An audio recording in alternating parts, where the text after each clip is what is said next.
And last but not least, we come to the most unique character in this whole film. And as far as my favorite characters go, Sarah is number one. She's just so many layers of awesome and kick-assery. But my second favorite would have to be Bub, the zombie, played by Sherman Howard. Day of the Dead introduced something very new, which was the idea that zombies could maybe have some humanity left in them. This film also includes a lot of scenes of the scientists studying the zombies and figuring out how they work. And we see zombies that have had, as I said earlier, all their insides taken out, showing that they can still function without them, their heads being removed, and the heads themselves still working. And we also get a very grisly scene of a zombie that's had everything of its head removed except for its brain. So we see a body with a neck and then a bone and a brain.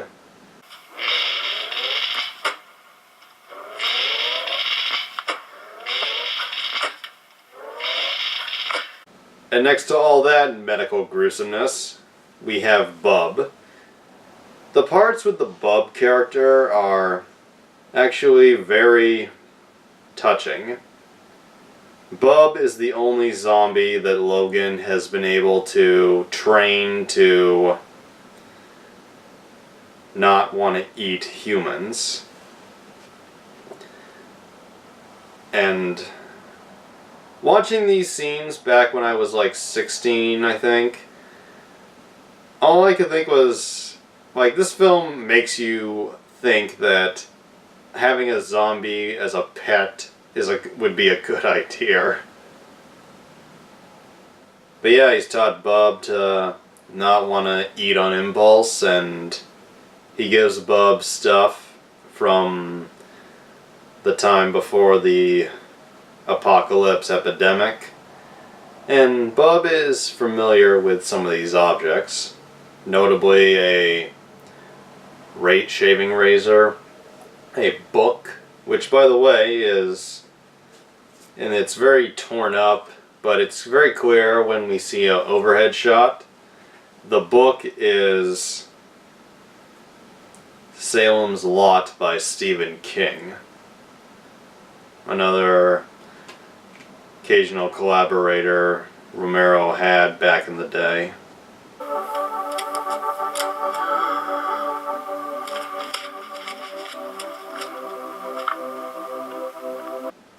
And the scenes where Logan is teaching Bub how to use some of these things, I honestly think are some way kind of beautiful. He shows Bub a tape recorder and 1980s, so this is what they had, and plays some music for him, and it's music we've heard. I can't remember the name.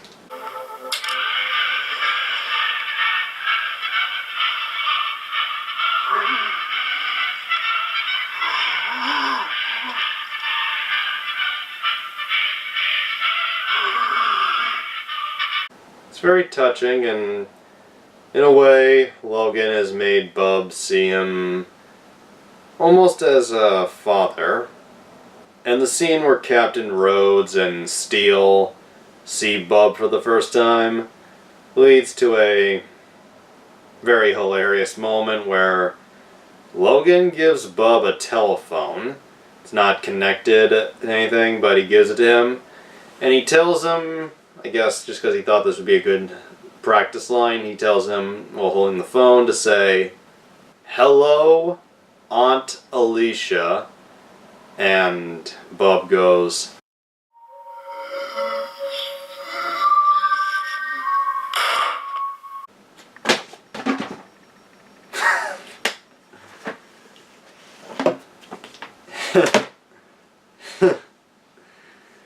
I love that moment. And then Bub sees Rhodes and showing once again how there is some humanity or remembrance of when he was human there. Bub immediately goes,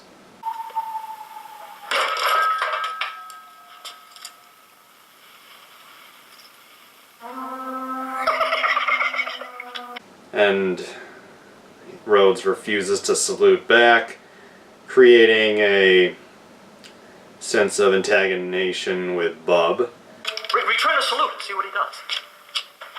You want me to salute that pile of walking pus? And then Logan gives Bub a gun with no bullets, and Bub holds the gun and very quickly figures out how it works.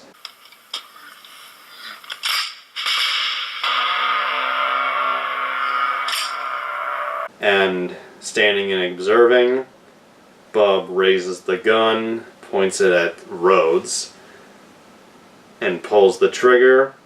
Let's see what Bub does in this situation.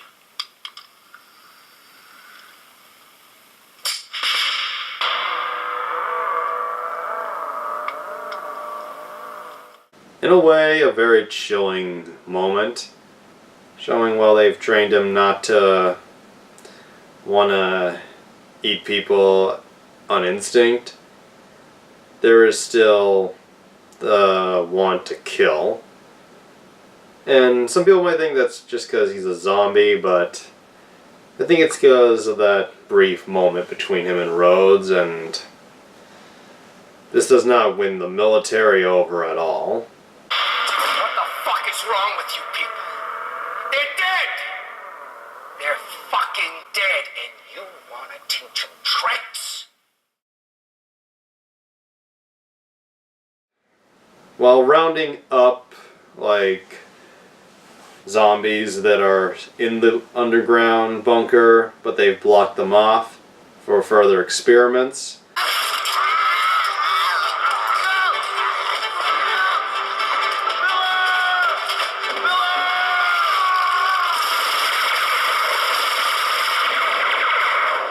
There's a lot of throat ripping in this movie, and if there's anything that can make me flinch or squirm right away, it's seeing necks get cut or torn up. There's just something about necks I'm very sensitive about. Miguel himself is bitten on the arm.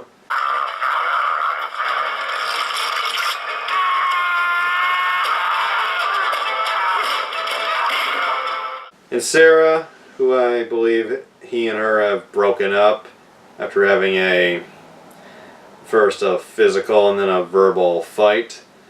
She still tries to help him, and she does the only thing she can think of that could possibly save his life.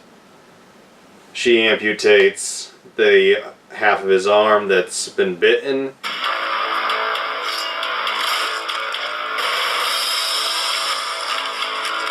Cauterizes, I think that's the word, the wound with a torch.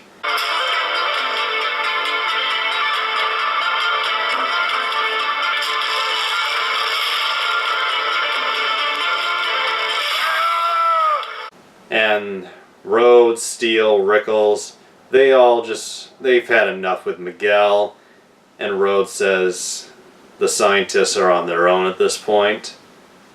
And as far as Miguel, Rhodes leaves him to her and John and McDermott, saying, you want him, you got him. But before he does that, Rhodes, showing the closest thing we get to a bit of humanity from him, he says to Sarah, who wants to save Miguel, do you really think he wants to come back as one of them? You think he wants to walk around after he's dead? You think he wants to be one of those things? Think about it, lady.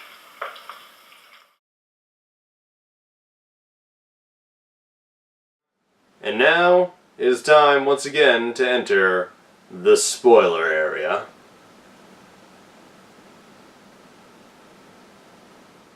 After making sure that Miguel is properly bandaged, they head out to get more medical supplies. And while out, they encounter Logan and Bub. And they see that Logan, who feels he should reward Bub for all of his progress, gives him a bucket filled with what appears to be some human organs.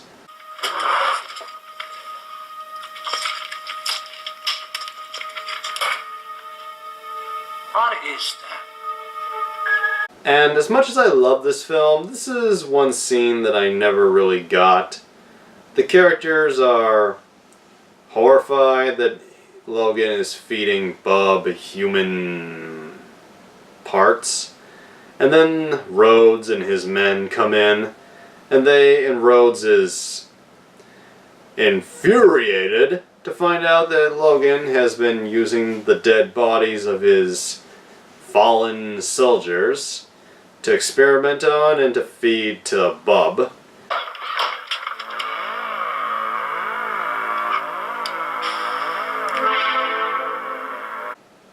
I guess there's a sense of attachment to former partners and comrades, but they're fucking dead. And Rhodes has Logan shot on the spot. You must listen to me, Captain. You must listen. Listen to this.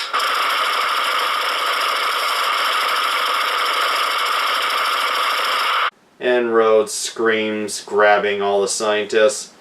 Those are my men in there! Those are my men in there. My men. Those are my men in there! And I just, once again, think, they're dead.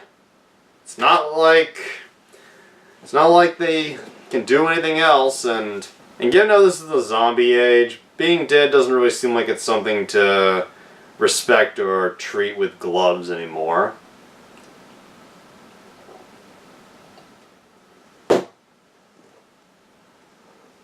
Rhodes has Sarah and Dr. Fisher rounded up, and they say they're going to leave all of them here in the bunker, and they try to force John to fly them out. John says he won't, and he also knows that Rhodes won't kill him because he's the only one who can fly the chopper. Rhodes nonetheless kills Dr. Fisher, and then he throws Sarah and McDermott into the area where the zombies are in the bunker. John tries to reason, saying if Rhodes will just let them out of the area with the zombies, then he will fly them out. Rhodes refuses, but he still needs John, so he tries to have Steele beat John up until he agrees. Steele, kick him around a little bit. Might knock some sense into that jungle bunny head.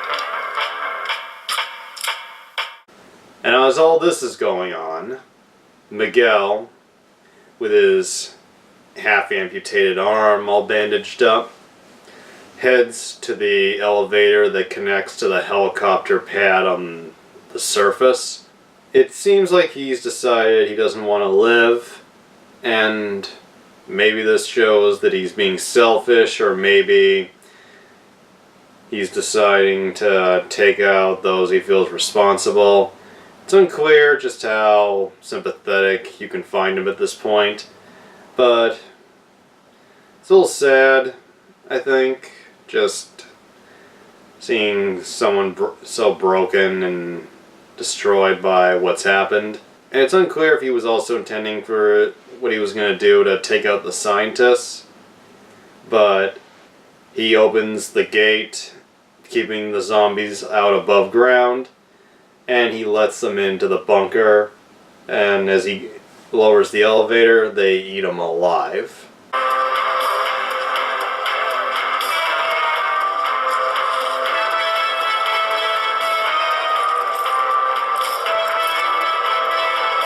As the scientists make their getaway through the zombie-infested caves, and John manages to break away from Rhodes and his men, showing, like, once again, very strong character development.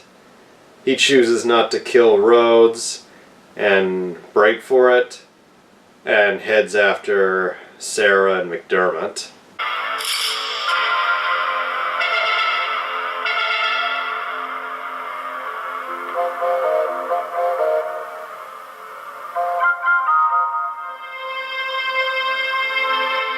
Rhodes and his soldiers head to the elevator, and Miguel, letting the zombies in, guarantees that these military assholes are going to get their just desserts.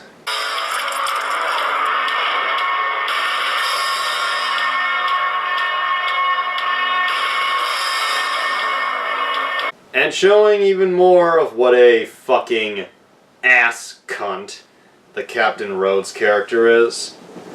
Upon seeing the zombies entering the bunker, does Rhodes rally his men and have them run away as a group? No! He bolts, gets in the one Jeep they have, and makes a run for it himself, which makes everybody laugh and think, so much for, "Those are my men!"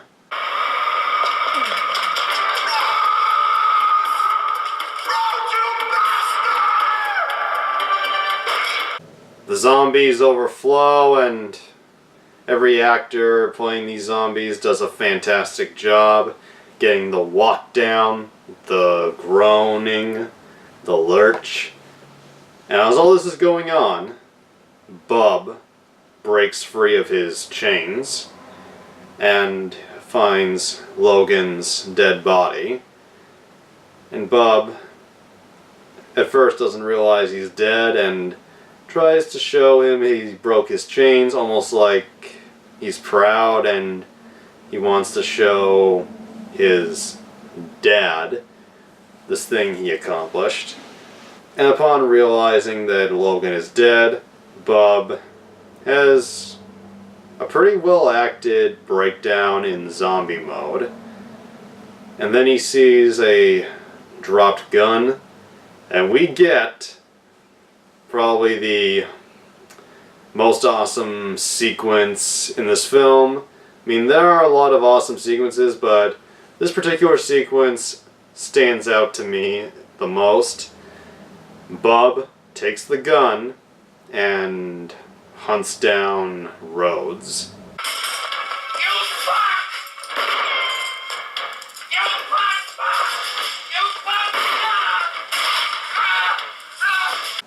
And as I said, every major asshole gets theirs. The only character who doesn't get a particularly gruesome death scene is Steele, who, after getting bitten, just shoots himself in the head.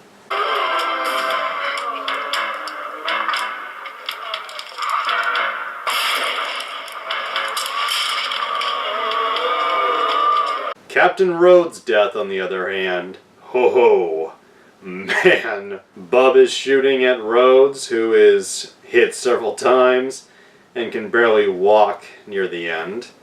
And as Bub chases him, Rhodes desperately opens a door.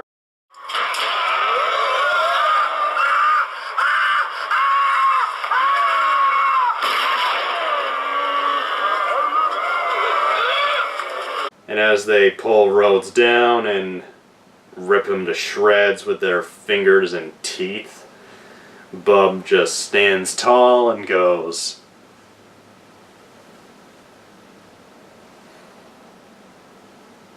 "Badass. Badass." And then the zombies literally tear Rhodes apart. They rip his legs clean off of his body.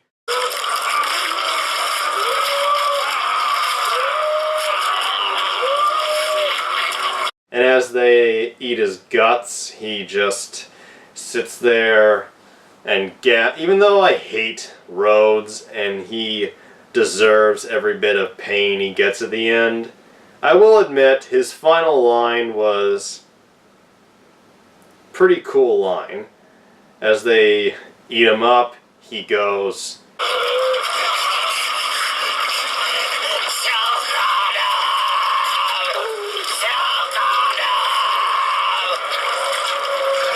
which was actually improvised by Joseph Pilato. I heard he's a very nice guy in real life and loves to meet the fans. And then the movie, after a very nice montage of the zombies gorging themselves throughout the bunker, ends a little abruptly. And it's not a bad abrupt ending. It almost has a Hitchcock feel to it with how abrupt it is. John, Sarah, and McDermott have successfully battled their way through the caves and the zombies there, showing a pretty strong bond that they've made together. And they are able to get back to the surface through a back entrance.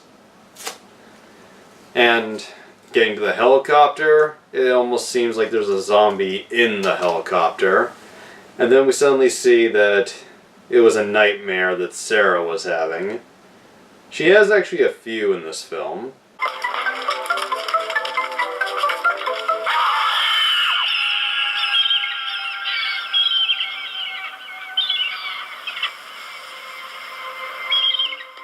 And we see that they've taken John's idea, and the three of them are now living on an island somewhere with their helicopter, a few boxes of supplies, and just trying to live and hopefully not fall into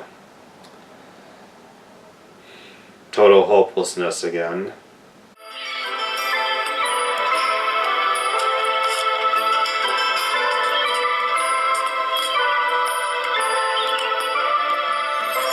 It's unclear what will happen, and this ending is not guaranteeing that they have a happy ending, but it's not totally hopeless either. It's a little bit of both. Kind of like the ending to Dawn of the Dead. There's a little bit of hope there. A nice end to a very gruesome but awesome movie. And just because I have fond memories of when I watched this back as a teenager, I remember I watched Day of the Dead, all of the Romero Dead films with Matt and the other friend back in high school, and when that film ended, it was the three of them on the island. We all wondered, do you think anything's gonna come of this, like, relationship-wise? I mean, 2 men, 1 woman, stuck on an island, they all seem to like each other. Possibly gonna be there for the rest of their lives. Do you think anything might happen? Who knows? And before we leave the spoiler area, I just have one more fact. Romero's original script included the scientists living in a fortress above ground, protected by an electric fence, the military living safely underground, and a small army of trained zombies. Some of these ideas became the basis for his later zombie film, Land of the Dead. And the film's original ending kind of ended on a, once again, slightly hopeful note, where all the zombies, after they've entered the bunker, perish in a explosion brought on by stumbling across explosive chemicals. And one of the crew members who dies in the attack was to stay dead and not come back as a zombie, giving hope to the survivors. Interesting idea.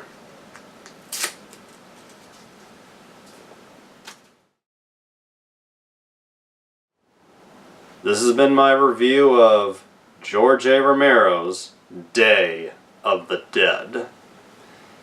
One of his most underrated films. It's a great zombie classic, excellent horror film, has everything you'd expect from a George A. Romero zombie movie. Very interesting characters. No one ever says the word zombie. Lots of social commentary. And I also watched, before rewatching this movie, Night and Dawn, and I don't know what else to say except, like Wes Craven, I'm really gonna miss George A. Romero. I love almost every film I've seen of his, and he's a great filmmaker, inspired a lot of people. His films were very influential, and his movies are awesome. Go check them out, especially during the October season. They make an amazing viewing experience, and if I had to give the 1985 Day of the Dead a remake, I'd give it a 9.4 out of 10. Just because there's a few moments that I'm a little, what the fuck?